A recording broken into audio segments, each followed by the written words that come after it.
Hola a todos, sean bienvenidos a un programa más de La Voz de la Industria. Estamos aquí con la licenciada Lucy Garza de Luga Uniformes. Yo soy su colaborador, David Leiva, y pues vamos a iniciar con la entrevista. ¿Cómo es el nacimiento de Luga Uniformes? El nacimiento se da gracias a lo que tienes que diversificar. Anteriormente nosotros teníamos una boutique de ropa Ok, y duramos en el mercado casi 20 años. Cuando se empezaron a poner después ya boutiques en cada esquina, nuestras ventas empezaron a bajar. Y fue de esa manera como empezamos a diversificar la parte de lo que es las prendas. Casualmente llegó una empresa buscando camisas y querían 20, 30 camisas de un mismo estilo. Y fue ahí donde yo me di cuenta que en menos de 15, 20 minutos, pues vendí una cantidad que a veces tenía que venderla todo el día una sola prenda. ok. Y fue por eso que diversificamos esta parte de los mismos proveedores que teníamos.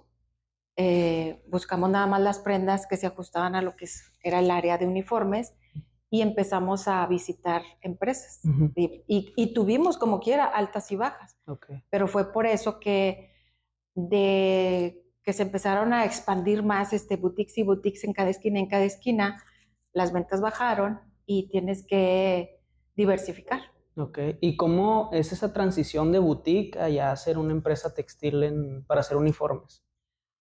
Porque el tiempo te lo va pidiendo. Ujú, Quizá no nos preparamos para ujú, hacer una empresa textil, ujú. sino que en base de a una problemática que surgió este nuevo negocio. Da una solución y Exactamente, tapar o el sea, mercado. buscar Ujú. una solución de un problema, pues tienes que buscar una solución. Y aquí es donde empezamos a visitar las empresas y las empresas, de acuerdo a sus necesidades, empezaron a cuestionarnos, oye, no tienes camisas, no tienes pantalones, no tienes playeras, cuando nosotros nada más empezábamos con un solo artículo Ok. y ciertos colores básicos, no teníamos pues esta gama de ofrecimientos, Ujú. pero el cliente te lo va pidiendo, te lo va solicitando y es donde tú tienes que tener ese factor a la mano, o sea, Ujú, cómo brindar. ujú. Y claro, también tienes que crear, como dicen, esa necesidad para tenerlo siempre de tu De mano tu y mano. poderles vender. Ajá, nos comentaba anteriormente que no estaba con Canacintra. ¿Cómo es el cambio post Canacintra en la empresa? Anteriormente teníamos lo que era la parte comercial Ujú, y el ser comercial, pues tú crees tener ciertos limitantes y dices, nada más hasta aquí puedo llegar. Y veía yo Canacintra y Canacintra lo veía esta parte industrial ujú. de empresas. Y yo decía, yo no voy a poder llegar a eso de venderle a las empresas, sino que por una invitación y en base, es muy importante aquí ver siempre cuál es el objetivo de cada cámara Ujú, y es la cámara de la transformación. ujú. Cuando nosotros empezamos con esta parte de uniformes, yo empecé a discernir lo que es esto. Dije, bueno, si nosotros entonces estamos transformando lo que es la parte de mezclilla, Ujú. porque de por ahí empezamos, o sea, el vender mezclilla a las compañías, cuando en aquel entonces te estoy hablando, hace 25 años, las empresas aquí tenían los contratos, más que todo con Monterrey, Ujú. y venían a venderles lo que es gabardina. Ok. Y la gabardina aquí, como tenemos el agua es muy gruesa, siempre se estaba despintando. Y yo veía esta opción, dije, ¿por qué no ser gabardina? ¿Por qué no ser mezclilla? Ya que las empresas por parte de seguridad siempre te piden 100% de algodón. Y la mezclilla eso es lo que es. La gabardina también, Ujú, pero la gabardina es teñida. ujú. Se despintaba. Y en la mezclilla se ve más padre despintada. Ujú, Entonces, ahí empezamos a hacer esos cambios e innovaciones. ujú. Tendrías que innovar. Y empezamos a decir, bueno, si de una tela empezamos a transformar y esa transformación se convierte en un pantalón y en una camisa, fue como entonces dije, bueno, entonces sí podemos entrar en esta parte a Canacintra, que es la cámara de la transformación. Ok, y indagando más en eso del proceso de la creación de un uniforme, ¿cómo es el proceso? ¿Se contacta con la empresa, le dice algunas cosas que quieren o cómo es? Tienes que ver primero las necesidades que tiene el usuario y ver las áreas de los usuarios, porque no todos, a lo mejor unos te dicen, yo quiero nada más playeras, yo quiero cachuchas, sindicato quiere esta parte de lo que es la mezclilla. Y ahí sí son cantidades, pues bueno, son cantidades más grandes, porque los contratos se dan por temporadas, temporada verano y temporada invierno, y se les dan 1 o 2 piezas a cada uno. Y aquí en esto es donde tú dices, bueno, ¿cuántas piezas van a ser según el número de empleados? Pues son 1,000, 2,000, 3,000, no sé, y es ahí donde ya empieza a hacer un análisis de logística y de producción. Pues tienes que ver cuántos metros se lleva una camisa. Una camisa se lleva pues 1 metro, 2 metros igual el pantalón, cuánto trae los rollos de tela, y es ahí donde empiezas a hacer la transformación de tu pedido, de cuánto vas a necesitar. Y en base de esto, pues bueno, dices, y luego otra parte, pues son el presupuesto. O sea, también trabajar con las empresas, necesitas tener esta parte que sea solvente. Y las empresas son serias, tú tienes que mostrar seriedad en los tiempos de entrega, porque esa es tu carta de presentación. Si no entregas a tiempo, pues se pierde una seriedad, ¿sí? Y esta parte, o sea, siempre tienes que ver, o sea, llueve o truene, tú tienes que estudiar todos los factores, tiempos muertos, en los tiempos de entrega, lo que vaya a ocurrir, las amenazas, o sea, todo esto tienes que tenerlo considerado, porque el tiempo de entrega es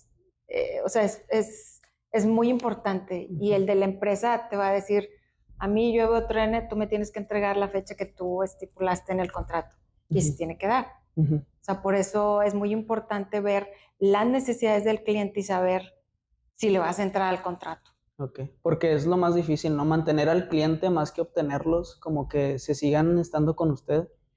Los clientes, hay una teoría que es del 80-20. Tú siempre lo tienes que mantener. O sea, con tus servicios siempre lo tienes que mantener mínimo el 80%. Si lo tienes que procurar, y siempre tienes que estar al tanto de sus solicitudes, por una pieza que te pueda pedir, como las 1,000 que te pueda pedir. Siempre tienes que estar atento a lo que es al servicio al cliente. Es muy importante, porque vives del cliente. Sí, exacto. Hablando de los clientes, ¿cuál es el proyecto que más ilusión le ha hecho de hacer de uniformes?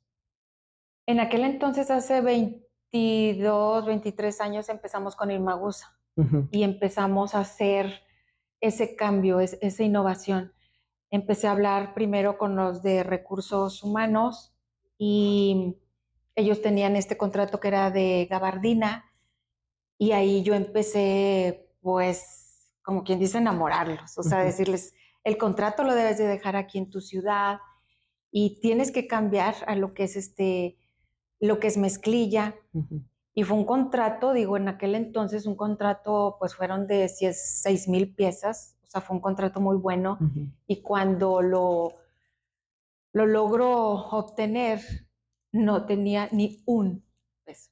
Uno, o sea, un peso no tenía, o sea, empecé yo a ilusionar, y se empezaron a dar las cosas. Cuando nos dicen, pues sí, o sea, te compro tu idea, y empezamos a cambiar a mezclilla, y yo ni siquiera tenía el capital. El capital, ya había quedado con unos maquileros, después me dicen que no, con otros, o sea, esto es bien importante. Cuando tú empiezas, es esta parte de ser innovador y soñador, cuando eres emprendedor y te lanzas, y no importa, o sea, es un instinto que tienes que tener, o sea, el lanzarte. Y dices, si pega, ya pegó, y si no, a ver cómo le hago. Sí, pero ya cuando empiezas a ver las partes serias de lo que son las empresas, tu persona, tu tiempo que tienes dedicándole, entonces tienes que responder como tal. Y esa fue una experiencia muy buena, porque hay una resistencia que sale del ser humano, que uno la debe de tener cuando estás en estas cosas, si no quiebras. Quiebras en uno, o sea, quiebras en uno, y quiebras también, o sea, en tu empresa. Es una resistencia que tienes que mantener a cumplir con tu palabra y a cumplir con tu cliente, y a como dé lugar, o sea, no duermes, pero sí tienes que dar esa satisfacción a lo que es el cliente.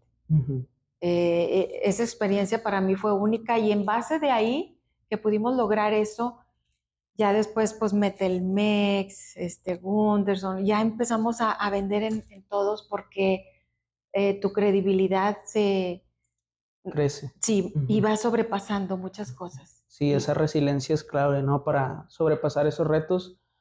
Muchos negocios no le dan la importancia que se debe a los uniformes. ¿Usted qué mensaje le podría dar a esos negocios? Pues, ¿qué transmite un uniforme para ellos? Es imagen, porque el negocio es el reflejo del dueño. Y si tú ves un negocio desordenado, así es el dueño. Si ves un negocio con buena imagen, el dueño le gusta vender con una buena imagen. El uniforme empezó a entrar hace como unos 15 años más o menos, porque no había como tal uniforme en todos los negocios. Quizá en las empresas sí, pero en todos los negocios no. Y empezamos ahí nosotros la parte de vender playeras, playeras polo. Y esas playeras polo, pues bueno, se empezó a vender también lo que es el logotipo. Y es la imagen que refleja, y los colores institucionales entran también en las 5 S. En las 5 S de los servicios entra también esta imagen de lo que es el uniforme. Y fue como se me fueron abriendo las puertas. Antes vendíamos el uniforme secretarial. El uniforme secretarial se vendía mucho en los bancos. Okay. Y teníamos nosotros proveedores directo de México, una empresa judía, y teníamos las puertas abiertas. Se vendía exageradamente lo que era sacos, pantalones, las blusas, los hombres, sus trajes. Pero cuando entra esta normativa de las 5 S, donde las personas tienen que entrar a las empresas identificados, entonces empieza el bordado. Y antes era muy poco el bordado. Se bordaban otras cosas. Se bordaban manteles, se bordaban flores, pero nada de logotipos.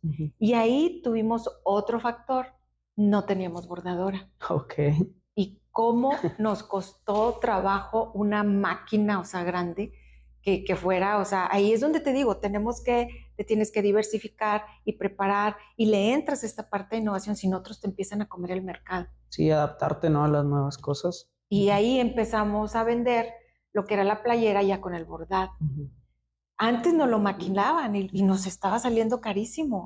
Y decíamos, pues no, o sea, tenemos que entrarle también a esta maquinaria, prepararte para trabajar con los paquetes de bordados, y luego pues saber otro quién iba a manejar la maquinaria.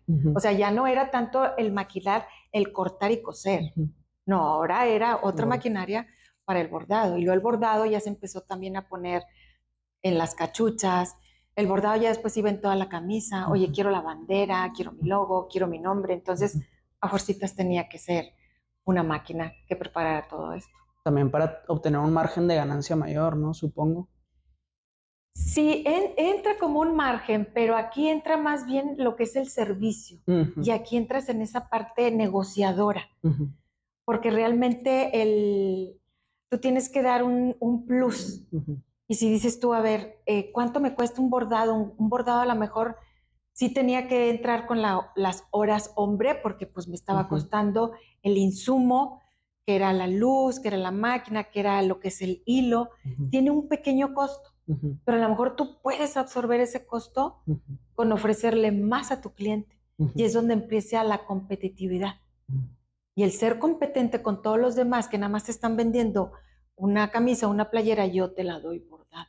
Es más, te regalo el nombre, te regalo la bandera. Banderita. Sí, o sea, y es donde dices, ok, sí te lo compro. Y le ofreces ese plus, ¿no?, al inversor.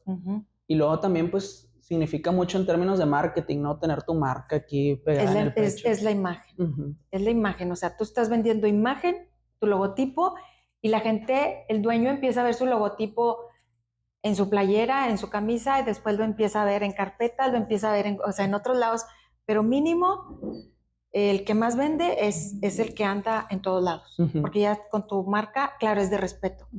Sí, porque traes la marca y tengo que portarme bien, ¿verdad? Pero ya sea en un restaurante, ya sea en otros lados, ya te están viendo tu marca y la marca posiciona. Y bueno, para ir finalizando, sabemos que ser mujer en los años de inicio de Luga no fue sencillo. ¿Cuál fue su mayor reto? Entrar en las empresas porque pues eran puros hombres y el entrar yo, sobre todo en el área industrial, no que no fueras bien vista, pero te ven como raro. Te miran a lo mejor de manera condescendiente, ¿no? Como Sí, o pensando sea, que no. ¿y qué estás haciendo aquí? ¿Y qué vienes a vender? Y ya cuando ya traes un plan de venta, entonces ya empiezas, ya ellos ya te empiezan a ver diferente. Aquí, bueno, si hasta el mismo Canacintra. El mismo Canacintra, yo fui de las primeras mujeres y veía en una mesa directiva, todos eran hombres. Y no quería hablar. O sea, no, porque ¿qué voy a decir si son puros industriales y puros ingenieros, donde mis temas son textiles y ellos son puros fierros y máquinas y cosas? O sea, pues como que no, pero es no tenerle miedo a introducir, a innovar. O sea, esta parte como mujer sí tienes que estar, sobre todo, tienes que estar actualizada y yo creo que una preparación de más. Los hombres son hombres y los hombres se preparan de lo que son sus rubros. Y yo me tengo que preparar en lo que es mi rubro o en mis temas, pero aparte en los temas de ellos. Porque para poder introducir con ellos tienes que saber también sus temas y estar actualizada en temas y noticias de ellos. Para llamarle la atención y que te tomen realmente en cuenta, ¿no?